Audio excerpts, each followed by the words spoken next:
കുന്നിമലക്കാട്ടിലെ കുന്നിൻ ചെരുവിലാണ് ശുക്രൻ കുറുക്കൻ്റെയും മിട്ടുക്കഴുതയുടെയും വാസം. ഉറ്റ സ്നേഹിതർ, സദാസമയവും ഇവർ ഒന്നിച്ചേ നടക്കൂ. മിട്ടുവിനാണെങ്കിൽ എന്തിനും ഏതിനും ശുക്രൻ കൂടിയേ തീരൂ. കാരണം ശുക്രനെ മിട്ടുവിന് അത്രയ്ക്ക് വിശ്വാസമാണ്.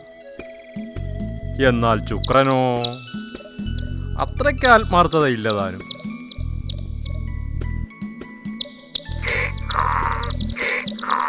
അങ്ങനെയിരിക്കെ ഒരു ദിവസം കാട് ചുറ്റിക്കാണാൻ ഇറങ്ങിയതാണ് ശുക്രനും മിട്ടുവും.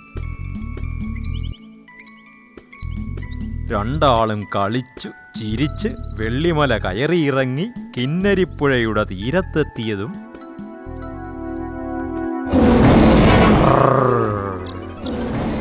തൊട്ടു മുന്നിൽ ക്രൂരൻ സിംഹം. അമ്മേ, ഇന്നു നമ്മളെ ക്രൂരൻ കൊന്നത് തന്നെ, പേടിച്ചരണ്ട മിട്ടു ശുക്രനോട് പറഞ്ഞു.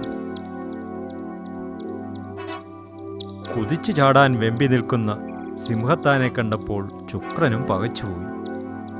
ഇനി രക്ഷയില്ല. പക്ഷേ എങ്ങനെയെങ്കിലും രക്ഷപ്പെട്ടേ പറ്റൂ. മിട്ടുവിൻ്റെ ജീവൻ പോയാലും വേണ്ടില്ല, സ്വന്തം തടി രക്ഷിക്കണം. വക്രബുദ്ധിക്കാരനായ ശുക്രൻ്റെ ഉള്ളിൽ ഒരു സൂത്രം മിന്നി. അവൻ ഉടൻ മിട്ടുവിനോടൊരു നുണ വച്ചു കാച്ചി. എടാ മിട്ടു, നീ തെല്ലും പേടിക്കണ്ട. ഇവൻ എൻ്റെ സുഹൃത്തല്ലേ, ഞാനിവനെ കൈകാര്യം ചെയ്തിട്ട് ഇപ്പോൾ വരാം. അതു കേട്ടതും മിട്ടുവിന് ആശ്വാസമായി.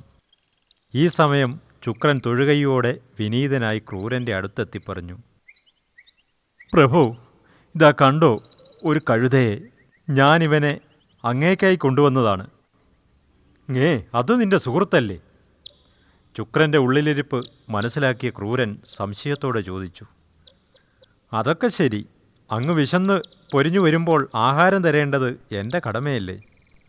അങ്ങ് സ്വാദോടെ അവനെ ഭക്ഷിച്ചാലും. അതു കേട്ടതും ക്രൂരന് കോപം ആളിക്കത്തി. സ്വന്തം ജീവൻ രക്ഷിക്കാനായി കൂട്ടുകാരനെ വഞ്ചിക്കുന്ന നീ ഇനി ഒരു നിമിഷം പോലും ജീവിച്ചുകൂടാ.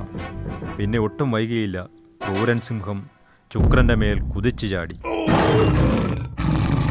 കൂട്ടുകാരെ, നിങ്ങൾ ഈ ചാനൽ സബ്സ്ക്രൈബ് ചെയ്യാനും ലൈക്ക് ചെയ്യാനും ഷെയർ ചെയ്യാനും മറക്കല്ലേ.